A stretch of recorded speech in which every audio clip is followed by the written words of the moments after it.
আসসালামু আলাইকুম। আশা করি সবাই ভালো আছেন। আ আজকে বুধবার, এখন সময় সকাল ১০টা। আমি আসছি সৌদি আরব একটি হসপিটালে। এখানে লেখা আছে মিনিস্ট্রি অ্যান্ড চিলড্রেন হসপিটাল। ঠিক আছে? তো আমি এর আগেও বহুবার আসছি এখানে।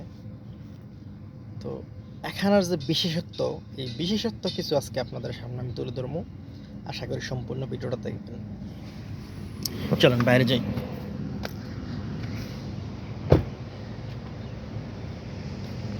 এই যে দেখেন, আমি এই মুহূর্তে হসপিটালের ফ্রন্টে আছি, সামনে।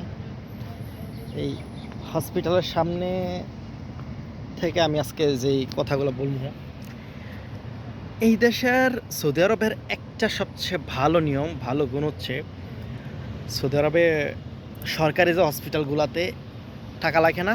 টাকা লাগে না বলতে বিন্দু পরিমাণ, একবারে কোনো টাকাই লাগে না, কোনো খরচই লাগে না। বিশ্বাস করতে পারেন, তারা প্রতি একদিন, 2 দিন, 3 দিন পর পর হসপিটাল আসে। তাদের যে ডাক্তার দেখানো ভিজিট, তারা অনলাইনে সফটওয়্যারের মাধ্যমে অনলাইনে তারা করে, তো আমরা যে টোকেন বলি, যে সিরিয়াল নাম্বার, এটা সফটওয়্যারের মাধ্যমে অ্যাপয়েন্টমেন্ট নেয়। তারপর অ্যাপয়েন্টমেন্ট অনুযায়ী তারা ওই সময় মতো হসপিটালে আসে। কিন্তু তাদের যেই খরচ, এই খরচের টাকাটা তাদের লাগে না। এটা আপনার ঔষধের হইতে পারে, এটা আপনার ভিজিটিং হইতে পারে, এটা আপনার কি বলবো, মানে কোনো কোনো কোনো টাকা খরচ লাগে না। শুধু তারা গাড়ি দিয়ে আসে, গাড়িতে যায়, এটাই। এই যে আমার পেছনে দেখতেছেন হসপিটালটা, এটা পুরোটা, ঠিক আছে? ওই যে উদ্দেশ্য আছে, ওই যে পেছনে, ঠিক আছে? একদম পুরোটা এরিয়া, ঠিক আছে? শুধু এটা হচ্ছে শিশু হসপিটাল।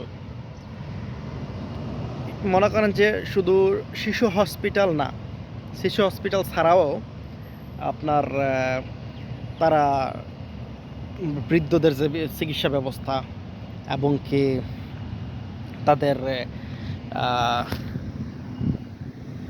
মানে টোটাল কথা বলতে সরকারি বলতে যেই কোনো হসপিটাল, এটা দাঁতের চিকিৎসার হইতে পারে, অথবা মনে করেন যে ডায়াবেটিক্সের হইতে পারে, অথবা মানে আলাদা আলাদা হসপিটাল থাকে না।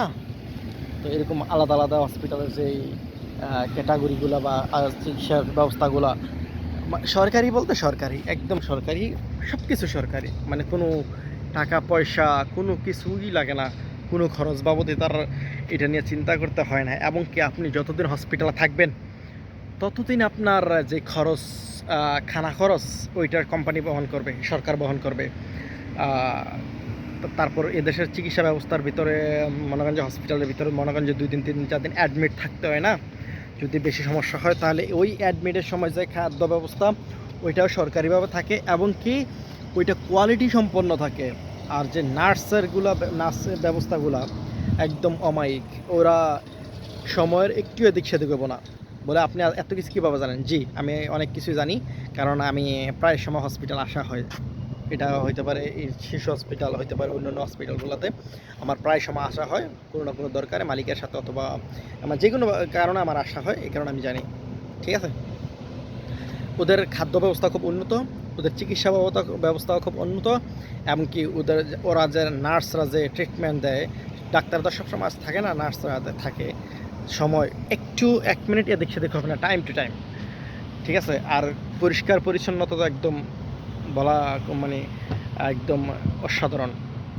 এরকম যদি আমাদের দেশে আদৌ এরকম সার্ভিস সরকারিভাবে পাওয়া কল্পনা, তবে প্রাইভেটগুলোতেও এত উন্নত মানে পাওয়া যায় না। কারণ প্রাইভেটগুলোতেও নার্সের গাফিলতি থাকে।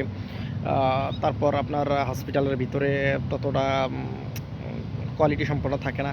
আমি আমি যখন ছুটিতে গেলাম তখন আমার ব্যক্তিগত বিষয়ে, এবং কি আমার ভাতিজা অসুস্থ ছিল, এবং কি আমি 3-4 বার আমার হসপিটাল যাওয়া হয়েছে 6 মাসের ভিতরে প্রায়। তারপর আমার আব্বা ব্রেন স্ট্রোক করলো, আব্বাকে নিয়ে হসপিটাল গেলাম। এই হিসাবে আমার মোটামুটি হসপিটালে সরকারি এবং প্রাইভেট হসপিটাল যাওয়া হয়েছে, কিন্তু আমাদের দেশের চিকিৎসা ব্যবস্থা আর এই দেশের চিকিৎসা ব্যবস্থার মধ্যে একদম দিন রাত ফারাক, একদম দিন রাত ফারাক। আপনি বিশ্বাস করবেন না, এদেশের চিকিৎসা ব্যবস্থা এতটা উন্নত, শুধু সরকারিটার মধ্যে। আর প্রাইভেটগুলো তো জান, মানে প্রাইভেটগুলো তো মানে কি বলবো, অসাধারণ।